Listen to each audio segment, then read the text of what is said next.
बिस्मिल्लाहिर्रहमानिर्रहीम। मेरी इत्तला के मुताबिक पुलिस आ गई है मुझे गिरफ्तार करने के लिए।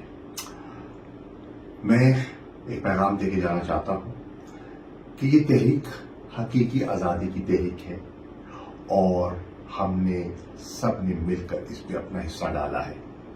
इमरान खान साहब ने मुझे जिम्मेदारी सौंपी थी, मैं उस जिम्मेदारी को निभाने की कोशिश कर रहा था और की है। अगर मुझे मजीद मोहलत नहीं मिलती तो फिर मैं ये पैगाम देके जाना चाहता हूँ, ये जो हकीकी आज़ादी की हमारी जद्दोजहद है इसको जारी रहना चाहिए। इमरान खान साहब की आज़ादी तक आप अपनी जस्तजू में गामज़न रहें। हम इस मुल्क से प्यार है, हमने दयानतदारी से इस मुल्क की जर्रे जर्रे से मट्टी से प्यार किया है।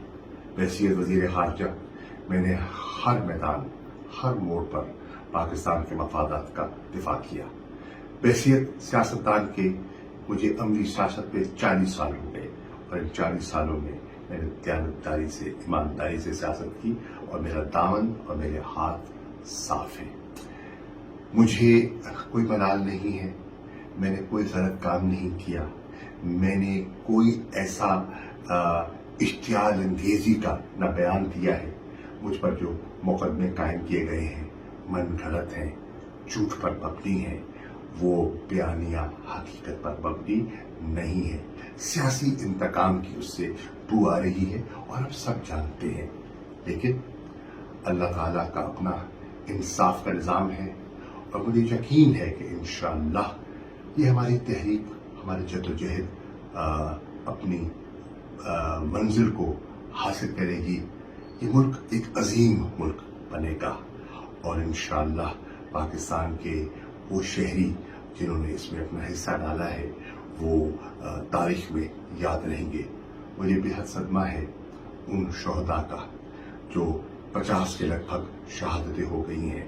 मुझे बेपनाह दुख है उन लोगों का जो जख्मी हुए, जिन घरों में सफ़े मातम बिछी है। निहत्ते बेगुनाह लोग थे और लेकिन एक बड़े मकसद के लिए बड़ी कुर्बानियां दरकार होती हैं। हम सब ने अपना हिस्सा मिलाना है। मुझे इत्मीनान है कि अल्हम्दुलिल्लाह बड़ी अल्लाह ने मुझ पे बड़ा करम किया, बड़ी इज्जत दी और बड़ी इज्जत से वक्त गुजारा है।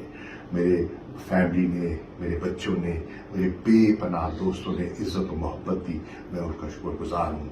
मैं सबका शुक्रिया अदा करना चाहता हूँ और कहना चाहता हूँ कि इंशाअल्लाह एक बड़े मकसद के लिए हम अपना काम जारी रखेंगे। मेरी गुजारिश है तमाम ओहदेदारों से, MNA से, MP से, टिकट होल्डर से, तंजीमों से, हौसला मत हारिए, मैदान में रहिए, पुरअमन रहिए। कानून को हाथ में न पहले हमने लिया न आइंदा लेंगे। कहा गया कि लाहौर का जो वाकया हुआ कोर्ट कमांडर हाउस का मेरी और इमरान खान की इमा पर हुआ, बिल्कुल गलत है, झूठ का पलंदा है। हमने ऐसा कुछ नहीं किया। मैंने कराची से रवाना होने से पहले एक प्रेस कॉन्फ्रेंस के जरिए मैंने अमन और की तलकीन की थी और मैं आज भी कह रहा हूँ पुरअमन रहिए लेकिन अपने मकसद पर कायम रहिए। इंशाअल्लाह पाकिस्तान की फतह होगी, जमहूरियत की आइन की बालादस्ती होगी। पाकिस्तान जिंदाबाद, इमरान खान जिंदाबाद, पाकिस्तान की अवाम जिंदाबाद।